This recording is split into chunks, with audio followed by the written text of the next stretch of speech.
Alright, okay everybody, I've decided to experiment with different ways of producing this video, so this time round I'm trying a series of short clips, so there might be a bit of repetition as I catch up with what I was doing in the clip before. Alright, hope you enjoy it, see you later. So, welcome to video number 6, which is going to be about fitting this toolbox. It's surprising what random things you can buy, isn't it? I think it's probably for a rigid frame, and it's designed to go somewhere down here. However, in my case that won't work, but I have noticed, I've tried different positions of what looks right. You know, like maybe down here. But I think the easiest way is going to be there, and that doesn't look unpleasant. At the back there are these two bolt holes in line, and if you line them up with the mudguard stay front and back there, so if I do that, that will give me something like that, making the back parallel with the ground, and it doesn't actually look too bad. I think I might try that, because I think it will be good to have spare points, a spare chain link, a connector link, spark plugs, plug spanner, so that you got some things if you do break down on the road, obviously. So I have here a piece of flat bar. It's a bit smaller than I wanted, but it's actually comes from a broken tile cutter. But it's a nice piece of metal, and my theory is, which I shall try in a moment, that if I can line up those two holes, cut it off and fix that on, and because those other two holes line up, I should be able to bolt the toolbox to the piece of metal and the piece of metal to the frame. I will allow for a gap at the back, rather than going directly on there. I'll probably come out to make it a little bit more parallel, so we'll see how that goes. So first of all, I'm going to take this piece of metal away and drill a hole each end and see how we get on. So catch you up in a minute. Okay, good, we're running. Okay, having social problems with the phone.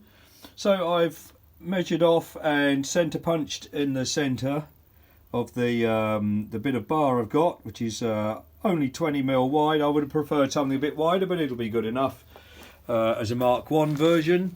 So let's put you down there. I'll drill some pilot holes. I've started off with, that is, what's that, about 3mm, because when you're drilling a larger hole, which will in our case probably be about 8mm. I don't know what that is in Americanish. 3/8 odd. The drill, the tip of the drill has a flat point here, which you have to push through the metal. So the smaller the drill, the smaller the flat point. So it's always better to put a pilot hole first, because then the flat on the larger drill will go through the hole drilled.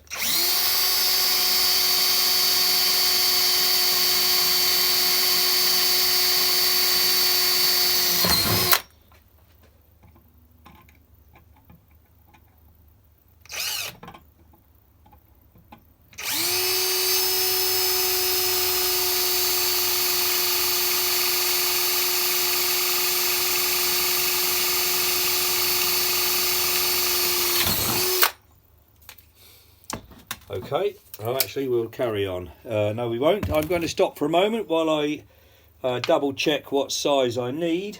I think 10mm is probably a bit too big. Yes, I don't like that. Let's go down to, what's that, 9. 9, yeah, 9 gives me a little bit of clearance. I said that is an 8mm bolt. I will try and get some proper AF bolts, but I don't know what they should be, so I don't want to buy a slack handful from eBay to find that they're the wrong ones. So I've got to go and ask whether they should be UNC or UNF or whatever they should be. I don't know, I'm not an engineering chap, I'm a carpenter. So let's carry on with the 8mm, or 9mm rather.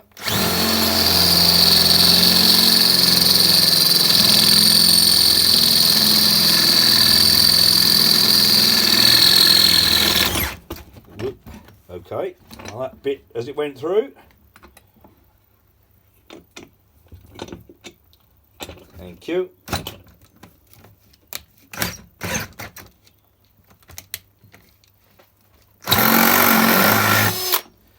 Right, maybe I was being a bit greedy there.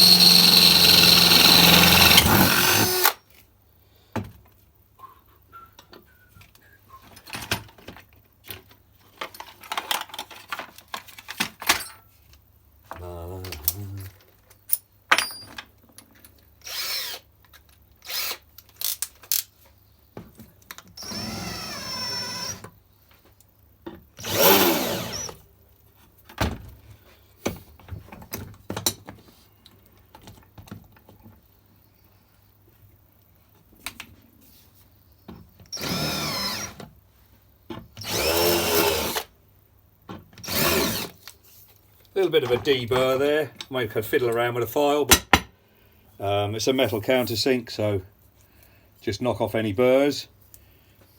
Right, so what I need to do now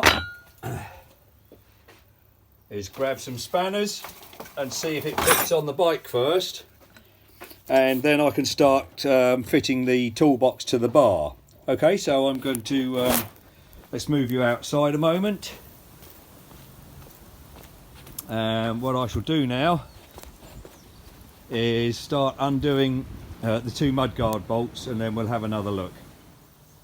So, having drilled the bar, and I've now loosely assembled, just nipping up this bolt to get the position for this bolt through here. I've loosely assembled the whole thing on the bike. You can see it's not cut off or anything yet. And I've used a 10mm nut on the 8mm bolt just as a spacer, and then I will cut this off to length. This is a metric bolt which I've got, so I can cut that off and trim things up afterwards, and that will look like that overall. I can't see because the sun's shining on my screen, but it's not quite parallel to the ground, which I would prefer. It might look better actually if I altered that, something like that. In fact, I think I might do that, because that looks like it's supposed to be there rather than just hanging off. In a perfect world, I could get a wide piece of metal and alter this. You know, I can and form a proper bracket for the toolbox to sit on. As it is, I can fill these holes to stop the rain getting in, and just simply put a new hole a bit lower down. I think that looks nice. So the next thing will be to start finding enough parts to assemble it like that, and I'll get back to you in a moment. So I'll trim it off, because I've got to walk across the school and find some metric bolts I can fiddle around with. Okay, cheers for now, back in a moment. Okay, I've decided to sacrifice function for form, because after much looking, if you line up the structural mountings on the toolbox, you can see it has a bit of a slope to it which doesn't match up with anything. Whereas if I raise it to what I think it looks nice, you can see there now it's parallel to the ground and follows the proper flow of the bike. The problem then is, of course, that the mountings inside don't line up perfectly. So I'll put repair washers with bath sealer to seal these mounting points. I will put an 8mm bolt through here, which is now by calibrated eyeball, and the centre line of the bar. You can see there, and this is the nearest place, the furthest away from here. that I can get a bolt and a washer, which will look something like that. So now I have drilled a pilot hole through the toolbox and marked the centre line of the bar, so I know where to drill that, and I will then drill an 8mm clearance to put the whole thing through. On this end, I will tastefully round off the end of the bar here, cut it off in a moment, and tastefully round it on the grinder. And likewise this end, because of course you can see it and it's just a square, so I'll put some sort of tasteful end finish on that, and then cut this bolt off to length. So that's the next thing. Okay, well, after many hours, because I don't have the right tools and equipment here, because I'm in a tied house and it's not my workshop or facilities, I've cut the bar off to length and rounded the ends in a reasonable manner. There we are, where's it gone? There we go. And then the top one there looks like that. And then put longer bolts in and tightened it up.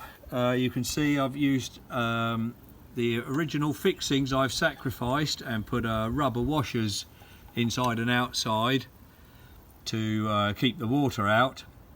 And put a new mounting straight through my calibrated eyeball in line with the mounting strap.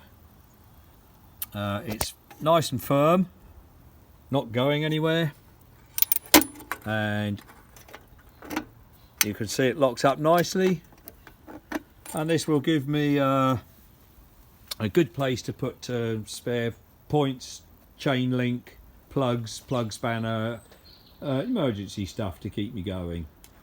I think it matches in quite nicely. There's the overall.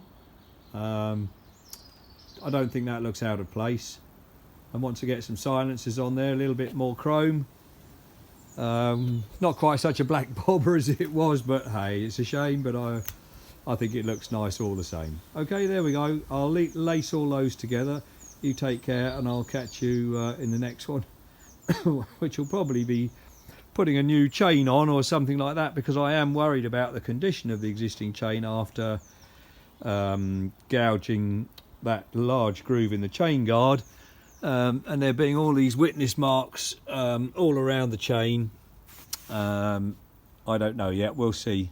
All right, anyway, there we are. Take care. I'll let you know when we get the when it's time to go and get the silencers and the exhaust system fitted. I'll fire it up and you can hear what it sounds like for a before and after. Anyway, cheerio.